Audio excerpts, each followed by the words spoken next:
Happy Wednesday, as always. As you can probably tell, the humidity did a little bit of a number on my hair today, but it's all good. I've had a productive day, got a number of things coming down the pike, so keep your eyes open for those. But I do think it's really important to talk about motivation and planning and dedication because all of these things really connect together, and sometimes we only get a piece of it, right? So, if you're like me, maybe you have a hard day, you wake up, you're like, I'm just not feeling it, but I have things to do. I have to push through, right? So I'll go get my handy dandy comfort coffee that makes me feel less sad. And then I'll put on like a podcast or some music or something motivational that gets me super hyped. I do believe in prayer and I believe in affirmations. And I think it's really important to tell yourself positive things, especially if you work in an industry where you have a lot of rejection and just a lot of ups and downs. And I think most of us probably work in a field where we have good days and bad days, right? So it's really important to make sure that you are telling yourself the good things when no one else is, because your brain hooks on to the ideas that we hear over and over, and that's what you believe. So you need to wake up every morning and you need to say, I'm awesome. I'm a great parent. I'm great at whatever my job is. And make sure that you say those things over and over until you believe them if you don't already, because it's so important. But I want to also challenge you to understand that manifestation, it does not just happen. It's not, oh, I wake up and I say, I name it, I claim it, and it's mine, and poof, it's there. No, there is deliberate steps behind this. And so the whole point of it is you're sending your brain into the space to be able to do those things. And that is really helpful. But I can't get up in the morning and say, I'm an awesome real estate agent. I'm a great broker, a phenomenal trainer. I'm a wonderful parent and spouse, and then go sit on my couch and do nothing all day long. Because then none of those things are true. I'm not doing anything. I'm not taking actions. I'm not making things happen. I'm just existing. So please be cautious. And two phrases I really, really want to call out here. If you can dream it, you can do it, and fake it till you make it. I don't believe wholeheartedly in either of these. I do believe in them to a point, but they have to be coupled with something else. So if you can dream it, you can do it 100%. If you don't have a dream, you don't know what your end goal is and you don't know where you're going. But you don't get from point A to point X. There's B, C, D, E, and a whole bunch of other letters in between, right? So yes, dream it, but then walk through, what do I need to get there? What are my action steps that I can take? What are the habits I can form? If you follow me closely, you know, been going to the gym a few weeks now. If you look at my arms, can't tell, I've been going to the gym forever. I'm not a bodybuilder by any means, but I'm noticing changes in my body and changes in my mood. Am I at my end goal? No, but it doesn't work that way. You don't go to the gym one time and get buff and have this perfect summer body that you're looking for, right? It takes work. So why is it that we think in business, in relationships, in life goals, that it's any different? It's not. Anything that's worth doing is going to be hard and it's going to take work. And that relates to owning a business, working in real estate, buying real estate, earning that promotion, whatever it is, you're going to need to work for it and you're going to need a plan. The other thing with fake it till you make it, sometimes good, sometimes bad. Now, if confidence is your issue, yes, please fake it till you make it, but figure out how to do that in a way where it's not obvious that you're overcompensating. If it is a lack of knowledge, please do not fake it till you make it. You will get yourself and others in so much trouble. Please, please, please learn your content and know what you're talking about. But if you're a little nervous and awkward, use it. I am the most awkward person, I think, but I found a way that it works for me. And I just play it up because it is who I am. So why would I worry about changing it? But you do need to know your stuff. And the more that you learn, the more the confidence comes into play.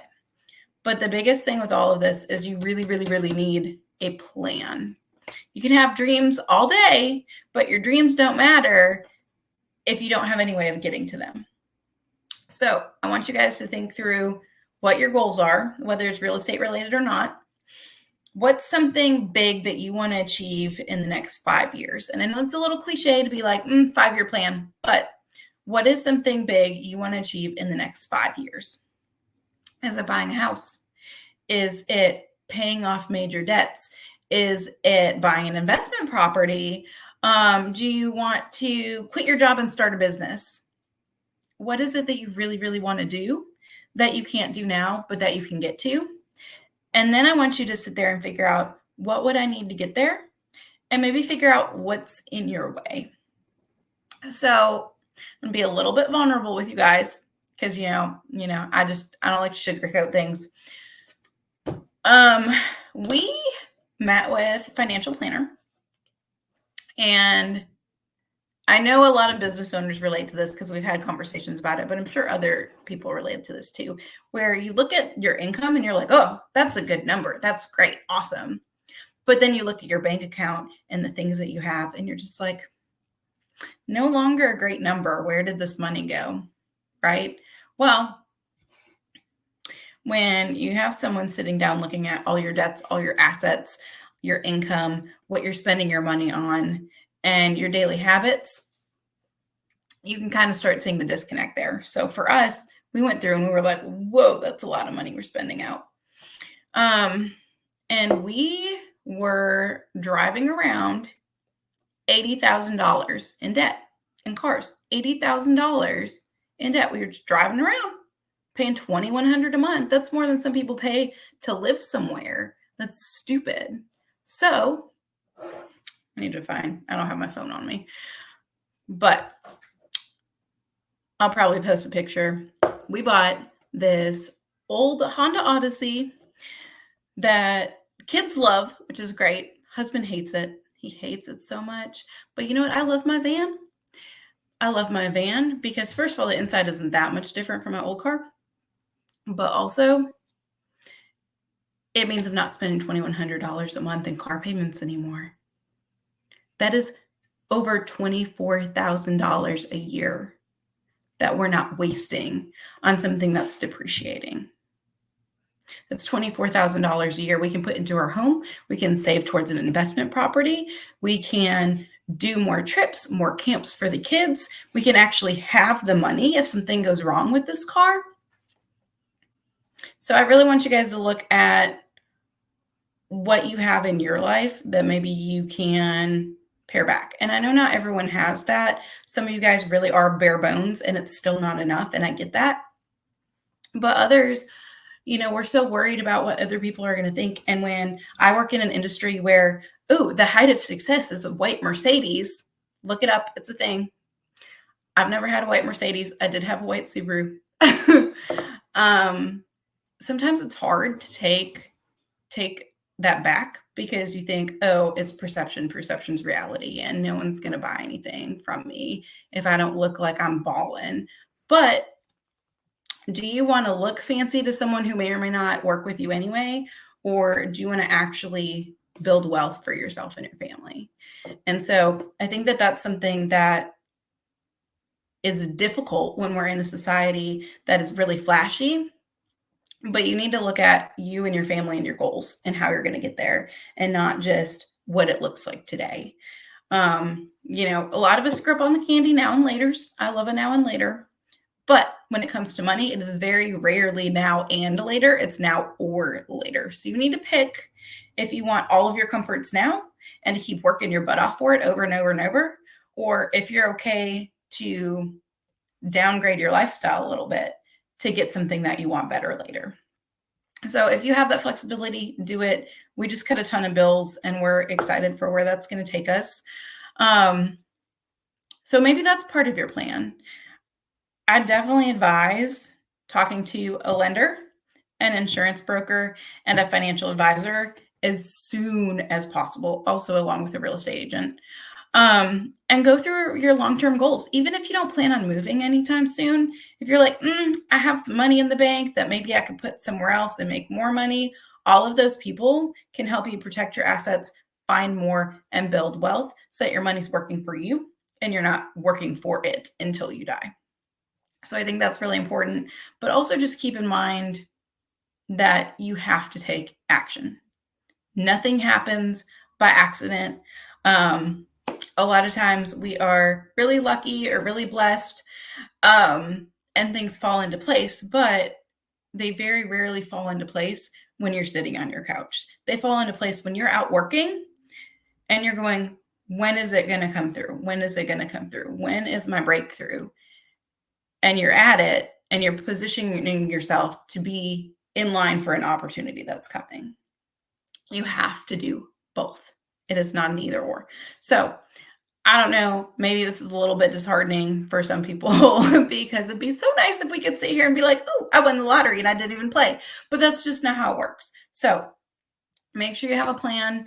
If you struggle with planning, most people do, that's okay. But I don't care if it's real estate related or not. Bring me your goals and find as many things as you can for excuses of why you cannot reach that goal.